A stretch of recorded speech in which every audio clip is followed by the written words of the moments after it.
Okay, hi everyone, this is SmithyQ, SmithyQ.com, and I'm back with another video analysis. This one's going to be slightly different. Last night, I was watching this game. I've blurred out the names of the two people involved just because I don't want to call anyone out or, embarrass anyone. But I want you to notice that this was a classically timed game, 20 minutes plus 15-second think time, in which the game took over an hour. Really fascinating, really interesting game to watch. And if I were to just zoom through quickly, boom, really interesting game. And eventually, after 34 moves, Black gets this position where he's up a pawn, it's an endgame, and it should be winning. You can even, like, the computer says it's -5, so, and as you go down, that evaluation goes to -50, right? Black is simply winning. Unfortunately, Black isn't able to convert this endgame, and it ends up being a draw. I want you to just imagine that. It was over an hour long, you reach a completely winning position, but due to lack of endgame knowledge, you don't get the win, and you end up actually losing a rating point in the end. That's horrible, right? So let's make sure this doesn't happen. I'm going to go through today, how do we actually look at the single king and pawn endgame? So we're going to look at this position, which, fun fact, the first time I looked at, I was approximately 1700, and I failed. I got it wrong. I didn't get the win, which really shows that there's no such thing as a too basic endgame position. Right? If you don't know what you don't know, we all have to start somewhere. When we look here, what we want to do, of course, is we're up a pawn. We want to see if we can queen it. Can we win? And my first instinct is always to push the pawn. E4. Let's get as close to the queening square as possible. Black comes up. Obviously, if we just keep pushing the pawn, oops, we're gonna lose it. So we had to bring the king in as well. So the king moves up, king moves up, king moves up, and then all of a sudden it's hard. Okay, we move one side. And, okay, we're able to push the pawn. Okay, that's great. Let's try the other side. We push the pawn. But the black king is always in front of the pawn. And in particular, he's controlling the queening square. And as long as he controls that, we can't actually win. And like we see that. Oh, we push. And then, darn it, it's stalemate. Black was always in front. Notice what black did. This is important. Because if we're ever in black's position, we want to put up the best defense. His king is in front of the pawn. When he has a choice, he goes straight back. He's always in front of that pawn. And then once you move our king, he blocks it. Okay? What does he do? He stays behind the pawn, or in front of the pawn, depending on your perspective. The king moves over, we move over. Always in front of the pawn. So we now know what black's best defense is. He keeps the king in front of the pawn. We can see if he doesn't, if for instance, we try something like this, if he doesn't keep his king in front of the pawn, let's say he just moves over, well, suddenly he loses. Because now it's white who would control the square, and white gets the queen. And so, what do we do? What's the best defense? We stay in front of the pawn. If the king moves, the pawn loses. Stay in front of the pawn. We come over here, block the king, stay in front of the pawn. So we know what the defense is. The king gets in front of the pawn. So let's try the opposite then. If we move our king first, we can reach a position like this, in which our king is in front of the pawn. And this is known, of course, as the opposition. The kings are facing each other. The black king has to move. It's his turn. Whichever direction he moves, it doesn't matter. We move the other way, and now we control the squares in front of the pawn. He moves back, we get the opposition. It doesn't matter which way he moves, we go the other way, we control the squares in front of the pawn. Maybe he tries to get close to the pawn, it doesn't matter. Okay, he goes back. Now we reach this position. Before, we had the king. So if we backed up, it was the same thing, but we had the pawn in front and the king, and we couldn't do anything. If we go here, the king is in front, and this is the winning position. In fact, it's winning no matter which side we're to move. It's black's turn to move. Well, again, he moves one way, we go the other. We now have complete control of all the squares, and most importantly, of the queening square. We win. It's that easy. Once we get the opposition, or in this position, king in front of the pawn, black king on the back rank, it's a win no matter who were to move. So if we were to back up, sorry. Let's just like look here. So it's white to move. So black, he's trying to keep the opposition. However, because we're in front of the pawn, it doesn't actually work. He's forced to move away. We claim the queening square.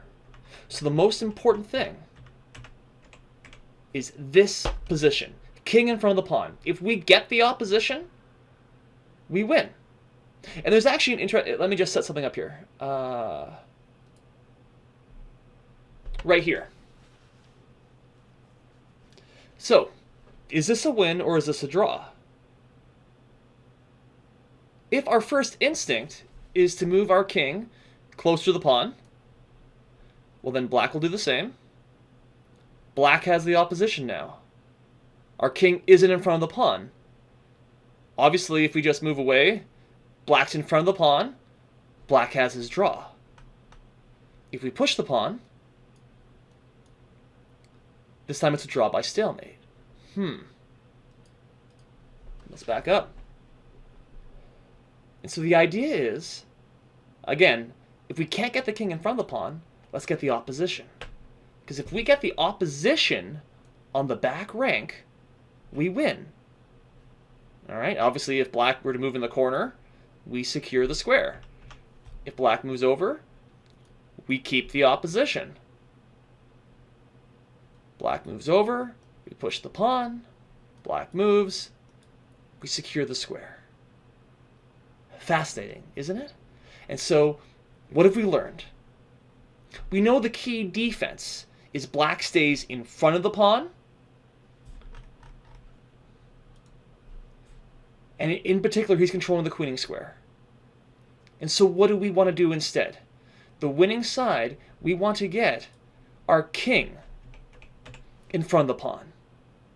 And in particular, if we can get opposition on the back rank, the king in front of the pawn, we win.